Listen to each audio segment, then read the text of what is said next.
at the outset, I extend a warm welcome to all the corporators and members who are associated in different capacity in this sector.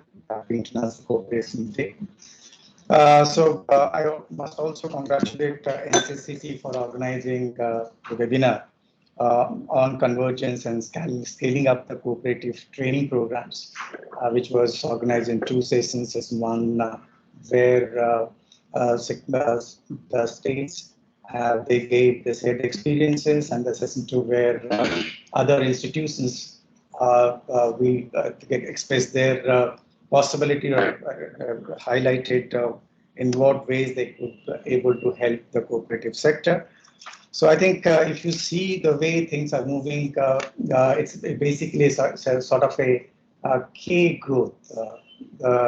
Say the better ops, they are growing at a faster rate, and the lower segment or state of the economy, their situation status is deteriorating.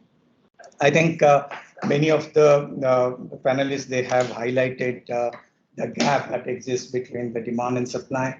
The demand is very much close to, if you take the members, there are 30 crore members. And if we take the number of institutions, corporates, we have close to 8 lakh cooperatives. So if you take 8 lakh cooperatives and the number of the employees and the board of directors, so which comes close to, let's say 40 crores, so which is around 25 to 30%. So if you take the entire 1/3 of the population, they are directly or indirectly related to the cooperative sector or this particular sector. So it is very much relevant for us to understand the challenges, issues that we are facing. I think the states, they spelled out the problems, challenges of the cooperatives, of the system, the inadequacy of the infrastructure, the perception, how people perceive the sarkar as sarkar. So those are the kind of situations which we are grappling with. Till recently, of course, that used to the situation, but things have changed of late with the creation of a new ministry and with the focus being given to teaching, training, and how this particular sector is going to be made as a vibrant sector, and in a way to convert it into an engine of growth. So we understand there are issues related to size, there are issues related to the number, and even the content that we are delivering as instead of training institutions. One of the major challenges that we have come across is, again, there are institutions which are operating in this sector, and most of them, they are existing in silo. There are training institutions like NCCT, there are training institutions like BIRD, there are CAB, there are universities who are working in the area of cooperatives. There are research institutions. There are universities which are offering degree programs. Unfortunately, the synergy is, we do not have the synergy. We are not coming to a common platform where our knowledge is going to be shared. To a great extent, the training, the knowledge is a public good. I don't think it is going to be limited to a particular individual. We are not going to get any benefit by holding to the knowledge to ourselves.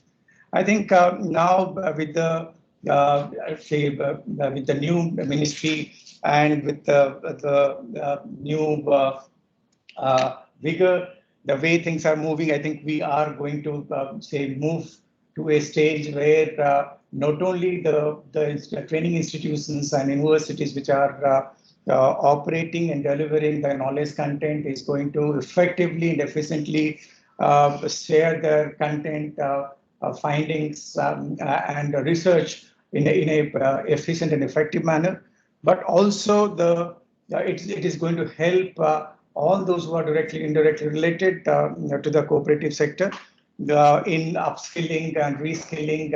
Because again, it's no question of upskilling, because we have not even skilled them. I think the first thing that we need to do and emphasize is how these people are going to be skilled.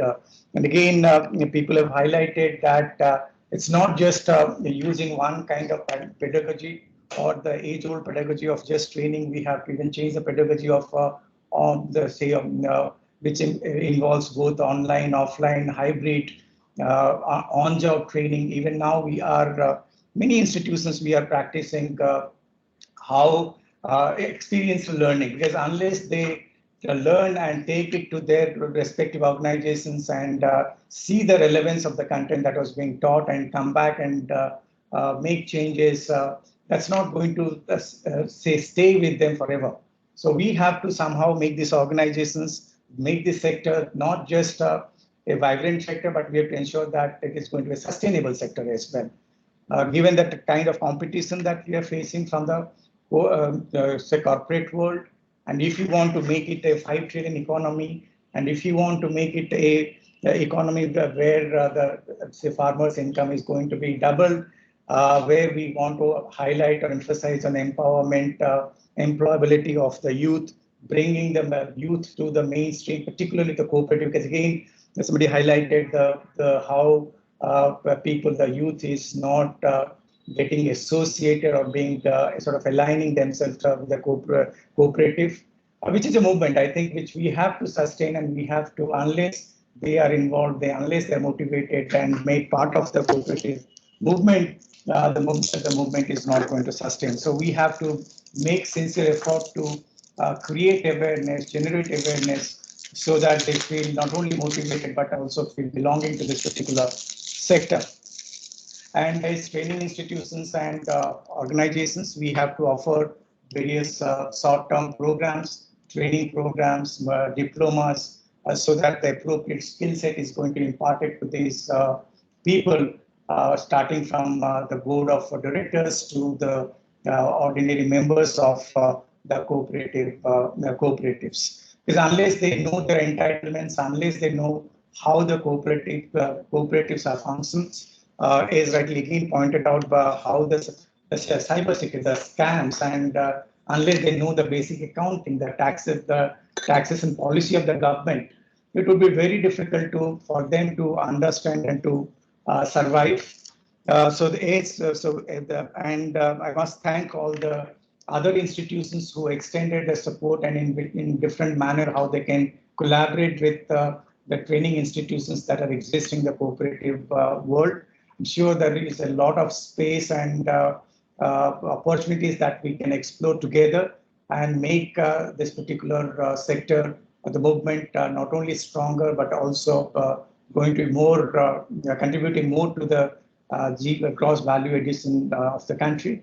And we should feel proud to be a cooperator, and we should feel proud to be associated for working for the cooperatives and working for the general for the citizens of the country. I think that was one of our reasons. As IRMA, we have always been working to professionalize the institutions which are working in the rural areas. So therefore, cooperative is no different for us, and we have been contributing into our maximum possible capacity how these institutions are going to be professionalized. I'm sure with more manpower, with more institutions coming together, and with more say resources, hopefully we would be able to deliver the services better. I must thank Mr. Misra, Secretary, for organizing this webinar. I'm sure this gave a platform where we not only express our opinions, but also we are getting connected, and we are going to work together to make it a bigger success. Once again, I would like to thank all the panel members and the audience for giving their patience hearing. Thank you very much.